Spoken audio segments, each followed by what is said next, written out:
సంవత్సరాల తరబడి ఎన్ని మందులు వాడినా మీ మోకాల నొప్పులు తగ్గట్లేదా? ప్రాణ పెయిన్ క్లినిక్ లో అత్యాధునిక చికిత్స. ఆ ఇంట్లో ఒక్కగానొక్క కుమారుడి పుట్టినరోజు వేడుకలను కుటుంబ సభ్యులంతా కలిసి ఘనంగా జరిపారు.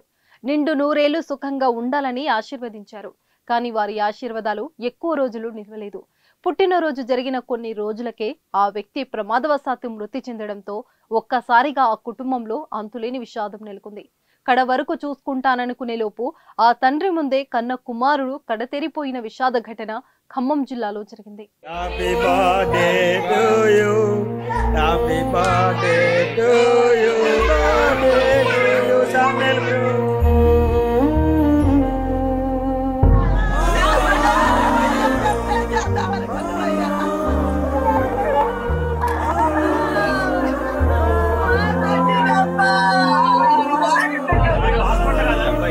డిపార్ట్మెంట్ వాళ్ళు ఎవరు రాలేదు. మొత్తం కాకిలాగా ఎలాడబడతాడే పిల్లగాడిని మీరు అవంతా తెల్లంగా చూశారు. కొనిజర్ల ఆయుర్వేద హాస్పిటల్లో ప్రమాదవశాత్తు కరెంటు షాక్ కి గురై ఓ ప్రైవేట్ ఎలక్ట్రీషియన్ మృతి చెందాడు. కొనిజర్ల ఆయుర్వేద హాస్పిటల్లో కరెంటు పనులు చేసేందుకు హాస్పిటల్ డాక్టర్ ఇతర సిబ్బంది వైరా మండలంలోని గొల్లపూడికి చెందిన నారగాని సతీష్ ను పిలిపించారు. దీంతో సతీష్ వచ్చి సర్వీస్ వైరును సరిచేసే క్రమంలో హాస్పిటల్ ఎదుట ఉన్న రేకుల షెడ్డుకు ఏర్పాటు చేసిన డ్రిల్స్ ఎక్కాడు. ఆ సమయంలో నరేష్ ఒక్కసారిగా కరెంట్ షాక్ కి గురయ్యాడు. డ్రిల్స్ కు వేలాడుతూ కేకలు వేయడంతో అక్కడ ఉన్న స్థానికులు తేరుకుని నరేష్ ను పట్టుకుని గట్టిగా కిందికి లాగారు. కింద పడిన నరేష్ ను స్థానిక యువకులు వారికి వచ్చిన పద్ధతిలో సిపిఆర్ చేశారు. ఆ సమయంలో కొంతవరకు స్పృహ రావడంతో వెంటనే అతడిని అక్కడున్న వాహనంలో ఖమ్మంలోని ప్రభుత్వ హాస్పిటల్ కు తరలించారు.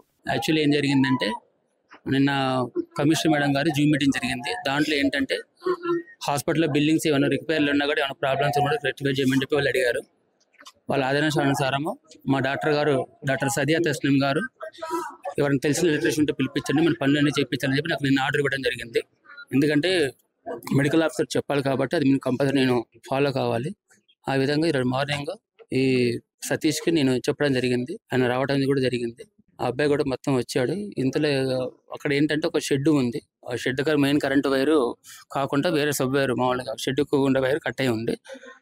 అది ఎక్కి పని చేస్తామంటే ఆ అబ్బాయికి షాక్ అన్ఎక్స్పెక్టెడ్ గా యాక్సిడెంటల్ షాక్ జరిగింది. హాస్పిటల్ కు వెళ్లేసరికి నరేష్ మృతి చెందినట్లు వైద్యులు నిర్ధారించారు. అయితే ఇటీవల నరేష్ తన పుట్టినరోజు వేడుకలను ఇటీవల జరిగినట్లు, ఇంతలోనే ఈ దుర్ఘటన జరగడంతో కుటుంబ సభ్యులు గుండెలు పగిలేలా విలపించారు. ఆసరగా ఉండాల్సిన కొడుకు మృతి చెందడంతో తండ్రి నాగేంద్ర రోధిస్తున్న తీరు అందరినీ కలిచివేసింది. అయితే తల్లి నాగమణికి ఆరోగ్య పరిస్థితి బాగోలేదని, చెట్టంతా కొడుకు మృతి చెందినా కానీ తల్లికి నిజం తెలియదని కుటుంబ సభ్యులు రోధించారు. 28 సంవత్సరాలండి. మొన్ననే ఏప్రిల్ 16 తారీఖు కలిగి పుట్టినరోజు జరిగిందండి. మా అక్క కొడుకు అండి, మా అక్క కొడుకు అక్కడే లేదమ్మా.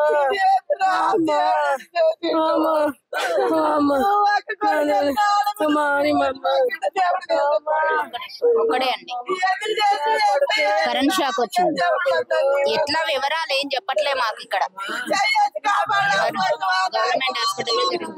ఇదిలా ఉంటే సతీష్ మృతి చెందాడనే విషయం తెలుసుకున్న బంధువులు, గొల్లపూడికి చెందిన గ్రామస్తులు అధిక సంఖ్యలో ఖమ్మం ప్రభుత్వ హాస్పిటల్ కు చేరుకున్నారు.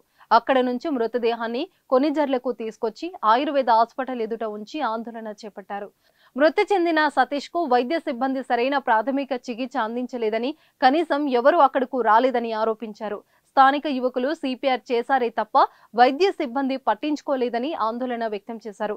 కరెంటు షాక్ గురైన సతీష్ కుటుంబ సభ్యులతో ఆర్డీఓ గణేష్, డిఎంహెచ్ఓ మాలతి చర్చలు జరిపారు. మృతుని భార్యకు అవుట్సోర్సింగ్ లో ఉద్యోగం ఇప్పిస్తామని చెప్పడంతో ఆందోళన విరమించారు. అనంతరం మృతదేహాన్ని ఖమ్మం ప్రభుత్వ హాస్పిటల్ కు తరలించి పోస్టుమార్టం నిర్వహించారు. అయితే సతీష్ మృతితో కుటుంబ సభ్యులు కన్నీరు మున్నీరుగా విలిపించారు. సిపిఆర్ చేసింది హాస్పిటల్ వాళ్ళు ఒక్కళ్ళు రాలేదు. పిల్లగాడి దగ్గరికి కాకిలాగా ఏలాడబడుతుండని అక్కడున్న ఇంటి పక్కల వాళ్ళు వచ్చి పిచ్చి పిచ్చిగా మీ డిపార్ట్మెంట్ వాళ్ళని తిట్టారు. డిపార్ట్మెంట్ వాళ్ళు తిడుతున్నా మీరు ఒక్కళ్ళు వినండి సార్, మీరు చెప్పేది డిపార్ట్మెంట్ వాళ్ళు ఎవరు ఇక్కడ కూడా ఇప్పుడు వచ్చినావు నువ్వు? ఎంతసేపు అయింది బాడీ వచ్చి? ఏం జరుగుతుంది ఇక్కడ? ఏమైంది? మార్చిలో పెట్టారు కనీసం. ఏమైందండి? ఎవరు లేరు మరి బాధ్యులకి ఎవరికి ఫోన్లు చేయాల? ఏమైంది ఇక్కడ? చూసారా సార్ మీరు వీడియోలు చూసారా? ఏమనుకున్నారు? డిపార్ట్మెంట్ వాడు ఎవరు లేడు. బయట వాళ్ళు వచ్చి మనిషిని అంబులెన్స్ లో ఎక్కించిన దాకా మీ డిపార్ట్మెంట్ వాళ్ళు ఒక్కళ్ళ దగ్గర రాలా. దీని బాధ్యత అంతా మీరు డిపార్ట్మెంట్ వహించాల్సిందే. అంతే, పిలిచిన వాళ్ళు వహించాలా, డిపార్ట్మెంట్ మొత్తం పిల్లగాడు బాధ్యత వహించాల్సిందే. ఈ సంగతి చెప్పినా కానీ ఆ అమ్మాయి బతకదు, అందుకే మేము ఇంతవరకు చెప్పాలి. అక్కడ చిన్నపిల్లాడు 28 సంవత్సరాలు వాడికి. పిల్లలకు పాప 1 year పాప. సుమన్ టీవీలో మీ పర్సనల్ అండ్ బిజినెస్ ప్రమోషన్స్ కోసం కింది నెంబర్ కి కాంటాక్ట్ చేయండి.